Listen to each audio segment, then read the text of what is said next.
पुणी थे स्वागत समस्त को। आम आलोचना करुले जे गीता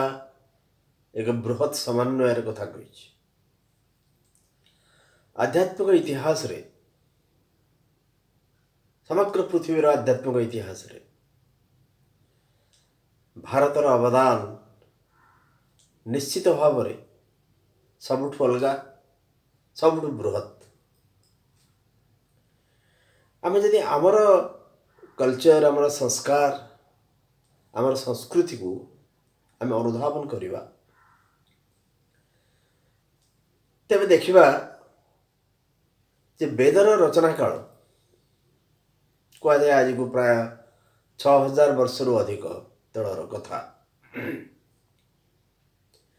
एवं ये वेदर रचना वेद तो रचना करा जाय नथला कहा जाए एक ग्रहणशील मन भीतर को से उपरू उतरी आसला टू रिसेप्टिव माइंड्स कारण वेदर आम शुणीचे तार लिपि किसी नाला तार स्क्रिप्ट नाला परवर्ती काल में जो लेखागला किसी लिपिर प्रयोग करागला किंतु प्रथमे वेदर किसी लिपि नाला ताकू परंपरा क्रमे गुरु तांका शिष्य को कहते शिष्य गुरु है शिष्य को कहते ये भाव में परंपरा क्रमे ये चलला खाली शुणिकी मन रखा जाऊला एवं से वेदर अन्य नाम थिला श्रुति। तेबे वेद विषय आमर आलोचना नुहे आमर आलोचना होची गीतार समन्वय सिंथेसिस भगवद गीता केमती गोटे सिंथेसाइज कर सब जिनस को एपरी एक अभूत समन्वय कौटी पाए माने पाइबा विरल। आपण समुद्र को लक्ष्य करंतु सबु नदीर पानी आसिक समुद्र मिसुच किंतु समुद्र चोड़ाए पानी आणिक किए कहीपर कि ए पानीटा महानदीर ए पानीटा गोदावरीर ए पानीटा गंगार किंबा ए पानीटा महानदीर संभव नुहे कहीं सबू पानी आसी मिसी जाइए एवं एमिति एक सिंथेसिस एमिति एक समन्वय सृष्टि जमती आम विज्ञान कह जाए हाइड्रोजन उद्जान एवं अम्लजान मिसिक पानी किंतु पानी चोलाटे धरिक अलग अलग कहीपर कि ये ऑक्सीजन ये हाइड्रोजन हुए तो लैबोरेटरी से पारे किंतु साधारण भाव में ये नुहे कहीं ऑक्सीजन एवं उद्जान उभय जितेबाला मिसी जाइए जल होती पानी होती उभय उभयंकर धर्म को छाड़ी देते। ऑक्सीजन जहाँ नेचर बा जहाँ प्रॉपर्टीज हाइड्रोजन जहाँ प्रॉपर्टीज से सब एमती भाव एक मिश्रण मिश्रण प्रक्रिया आसिक जल होती उभय उभयंकर प्रॉपर्टीज को हरई देते आइडेंटिटी को हरई देते। गीता से भाई एक समन्वय सबुर समन्वय करिछि किंतु ता भितरु कई कहीपरिवेनी जे ये वेदर समन्वय को केवल आश्रा करिछि कई कहीपरिवेनी एक उपनिषदर समन्वय को धरिकी रखिछि ना। आमे आलोचना करथले जे वेदर कथा जितेबाला मनीष सृष्टि हैला एवं सभ्य मनीष तो सृष्टि हैला जंगल में रोथुआ मनीष गुंफार रोथुआ मनीष प्रागैतिहासिक मनीष प्री हिस्टोरिक मैन ता कथा कहुनी मनीष जिते सचेतन हैला किछि चिंता करिवार अवकाश ता भितर आसिला जिते कृषिकर्म से आरंभ कला खाद्यपाई जो शिकार कर कंचा मांस भक्षण करुला से मनीष कथा कहुनी सभ्य मनीष आसला परे ता भितर जो मन विकसित हैला से चाहिला जानिया चाहिला ये जो विराट विश्व ब्रह्मांड अच्छी या पछरे कि गोटे शक्ति रही ना ये एमती सृष्टि वैज्ञानिक मैंने कहती कौन गोटे बिग बैंग गोटे है गोटे महाशून्य विराट विस्फोरण घटला एवं तापर सब जिन सृष्टि है କିନ୍ତୁ ଯଦି ହେଲା ଠିକ୍ ଅଛି, ସେ ଯେଉଁ ବିସ୍ଫୋରଣଟେ ଘଟିଲା କିଏ ତା ଘଟାଇବା ଦରକାର, ତାକୁ ତ କିଏ ଗୋଟେ ଘଟାଇବା ଦରକାର ନା। କିଏ ସେ ମାନେ ଶକ୍ତି ବା ସତ୍ତା? କାରଣ ସୃଷ୍ଟି ନଥାଇକି ସ୍ରଷ୍ଟା ଇଏ ସମ୍ଭବ ନୁହେଁ, ଏ ସମ୍ଭବ ନୁହେଁ। ଆଜିର ବୈଜ୍ଞାନିକ ବି ସେୟା କହୁଛନ୍ତି। ଆଜିର ଯେଉଁମାନେ ବିଜ୍ଞାନର ଛାତ୍ର ଥିବେ ଆମର ଶ୍ରୋତାମାନଙ୍କ ଭିତରୁ, ସେମାନେ ଠିକ୍ ଭାବରେ ଜିନିଷଟାକୁ ବୁଝିବାକୁ ଚେଷ୍ଟା କରିବେ ଯେ ବିଂଶ ଶତାବ୍ଦୀର ଦୁଇଟା ଲ୍ୟାଣ୍ଡମାର୍କ ସାଇଣ୍ଟିଫିକ୍ ଥିଓରିଜ୍, ତା ପୂର୍ବରୁ ଘଟିଥିବା ସମଗ୍ର ଯାହା ଯାହା ସବୁ ଜିନିଷ ଘଟି ଆସିଥିଲା ବା ବୈଜ୍ଞାନିକ ଆବିଷ୍କାର ବା ଉଦ୍ଭାବନ ଯାହା ଥିଲା, ତାକୁ ସବୁକୁ ଓଲଟପାଲଟ କରିଦେଲା। ଗୋଟେ ହେଉଛି ଆଇନଷ୍ଟାଇନଙ୍କର ଥିଓରି ଅଫ୍ ରିଲେଟିଭିଟି, ସେକେଣ୍ଡଟି ହେଉଛି ହାଇଜେନବର୍ଗଙ୍କର quantum mechanics, quantum physics. Einstein ପ୍ରଥମେ କହିଲେ, ଯେଉଁଟା ତାଙ୍କର ଲ୍ୟାଣ୍ଡମାର୍କ ଥିଓରି, ଆଗରୁ ସେ ପର୍ଯ୍ୟନ୍ତ ଥିଲା ଟାଇମ୍ ଇଜ୍ ଆନ୍ ଆବସଲ୍ୟୁଟ୍, ସ୍ଥିର, ମାନେ ସମୟ ଗୋଟେ ନିର୍ଦ୍ଦିଷ୍ଟ ଭାବରେ ଗୋଟେ ଆବସଲ୍ୟୁଟ୍ କହିଲେ ଯାହା ବୁଝାଯାଏ। କିନ୍ତୁ ଆଇନଷ୍ଟାଇନ କହିଲେ ନା, ଉଦାହରଣ ସ୍ୱରୂପ ଯଦି ଗୋଟେ ଧରନ୍ତୁ, ସେ ଗୋଟେ ଭଲ ଉଦାହରଣ ଦେଉଛନ୍ତି, ଯଦି ଦୁଇଟି ଜଣ ଯାଆଁଳା ଭାଇ ଅଛନ୍ତି, ଟୁଇନ୍ ବ୍ରଦର୍ସ, ତାଙ୍କ ଭିତରୁ ଜଣେ ଆଷ୍ଟ୍ରୋନାଟ୍ ହେଲା, ମହାକାଶକୁ ଗଲା, ଆଉ ଗୋଟେ ଜଣେ ପୃଥିବୀରେ ରହିଛି। ସେ ମହାକାଶକୁ ଯିଏ ଯାଇଥିଲା, ସେ ବୁଲିବାଲିକରି 6 ମାସ କି 7 ମାସ କି ଲେଟର ସେ ବର୍ଷେ ପରେ ସେ ପୃଥିବୀକୁ ଫେରିଲା। ଏବଂ ପୃଥିବୀରେ ଥିବା ଯେଉଁ ଭାଇଟି ଏବଂ ମହାକାଶରୁ ଫେରୁଥିବା ସେ ଯେଉଁ ଭାଇଟି, ଦୁଇ ଜଣଙ୍କୁ ଯଦି ଠିଆ କରେଇକି ଦେଖାଯାଏ, ତାହେଲେ ମହାକାଶକୁ ଯାଇଥିବା ଭାଇଟି ଅଧିକ ୟଙ୍ଗ ଲାଗିବ, ହି ଲୁକ୍ସ ୟଙ୍ଗର, ତା ପାଇଁ ସତେ ଯେମିତି ସମୟ ଗତି କରୁନି। ଆଇନଷ୍ଟାଇନ ସେୟା କହିଲେ ଥିଓରି ଅଫ୍ ରିଲେଟିଭିଟିରେ, ଜଣେ ଯଦି ଖୁବ୍ ସ୍ପିଡ଼ରେ ଗତି କରିବ, ତା ପାଇଁ ସମୟର ଗତି ବି କମ୍ ହେଇଯିବ। ଇଫ୍ ଇଟ୍ ଇଜ୍ ପସିବୁଲ୍, ଜଣେ ଯଦି ଲାଇଟ୍ର ସ୍ପିଡ଼ରେ ଯାଇପାରିବ, ତା ପାଇଁ ସମୟ ମୁଭ୍ କରିବ ନାହିଁ, ସମ୍ଭବ ନୁହେଁ। ଲାଇଟ୍ର ସ୍ପିଡ଼ରେ, ଆଲୋକର ଗତିରେ ଜଣେ ଯିବା ସମ୍ଭବ ନୁହେଁ। ତଥାପି ଗତି ଯଦି ଅଧିକା ହେବ, ତାହେଲେ ସମୟ ଧୀର ହେଇ ଆସିବ। ଇଏ ଗୋଟିଏ ଥିଓରି ଅଫ୍ ରିଲେଟିଭିଟି ଗୋଟେ ବିଶାଳ ଜିନିଷ। ତାହେଲେ ଆଇନଷ୍ଟାଇନଙ୍କ theory of relativity, quantum mechanics, ଏପର୍ଯ୍ୟନ୍ତ ଯାହା ଚାଲିଥିଲା ସିଏ ହେବନି। ସେଟାକୁ ଆଇନଷ୍ଟାଇନ ଅସ୍ୱୀକାର କଲେ, time is not an absolute, it's a dimension. ତେଣୁ ସ୍ପେସ୍ ଆଣ୍ଡ ଟାଇମ୍, ଆଗରୁ ଯାହା 3 ଡାଇମେନସନ୍ ଥିଲା, ଆମେ ଯେତେବେଳେ ପଢ଼ୁଥିଲୁ କୋଅର୍ଡିନେଟ୍ ଜିଓମେଟ୍ରି, 3 ଡାଇମେନସନ୍ ଥିଲା। Another dimension was added after Einstein's theory of relativity came into being. Space and time, जो डायमेंशन रहला स्पेस एंड टाइम। अच्छा, हाइजेनबर्गଙ୍କର क्वांटम मेकानिक्स, क्वांटम मेकानिक्स कौन कहूँ? क्वांटम मेकानिक्स कहूँ जे आटमिक लेवल पर्यंत सब ठीक ठाक अच्छे, सबाटमिक लेवल जो आम जाऊँ से देयर इज कैओस, खाली डिस्टर्बांस। सबाटमिक लेवल देखा जाऊँगी जो आर्टिकल गुड़ा ता भीतर अच्छा से सब इतस्तत गति कर भीतर गोटे श्रृंखला ना, गोटे कैओटिक विशृंखल अवस्था भितर से गति कर एपर्यंत भी तार समाधान बाहरी नहीं। एवं वैज्ञानिक मैंने विश्वास करुँच आटमिक लेवल आटम पर्यंत सब ठीक ठाक अच्छी एवं सबाटमिक लेवल ये सब जिन चली गोटे जिन स्थिर हो रही केमती, गोटे जिन स्थिर होती, मु स्थिर होती, चौकी स्थिर अच्छी, टेबुल स्थिर अच्छी, केमती संभव ये सब? तेणु डेफिनेटली निश्चित भाव में ता भीतर कौट ना कौट गोटे डिसिप्लिन अच्छी, कौट ना कौट गोटे श्रृंखला रही।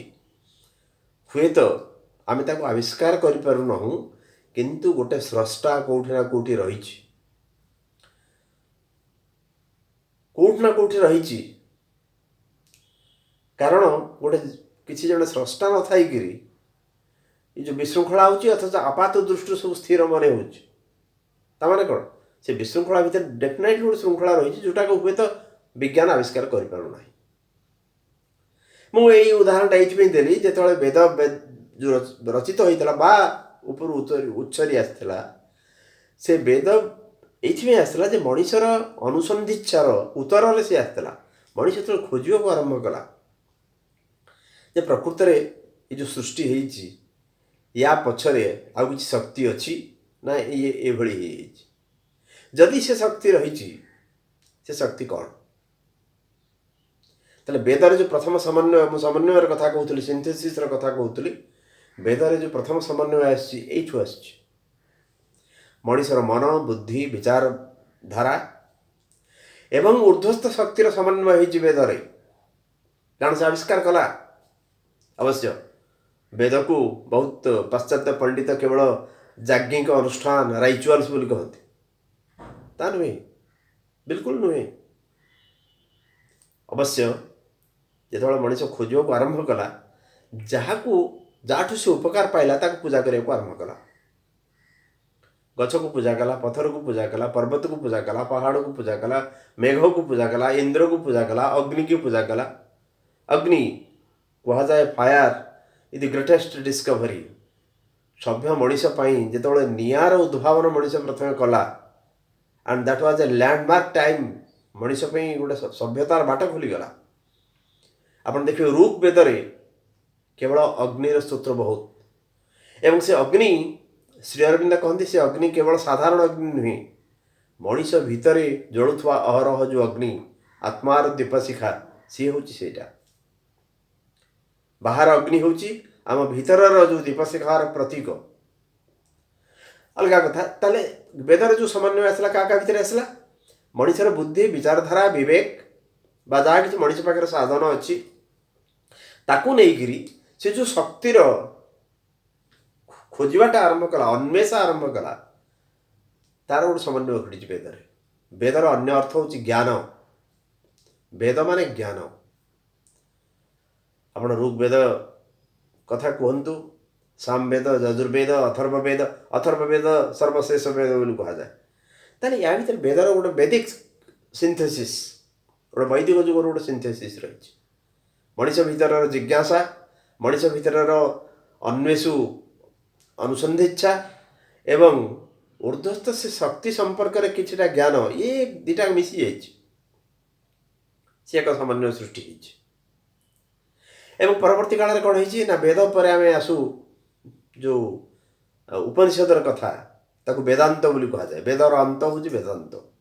उपनिषद जो रचित होता से पीरियड टाक कह जाए वेदांत समय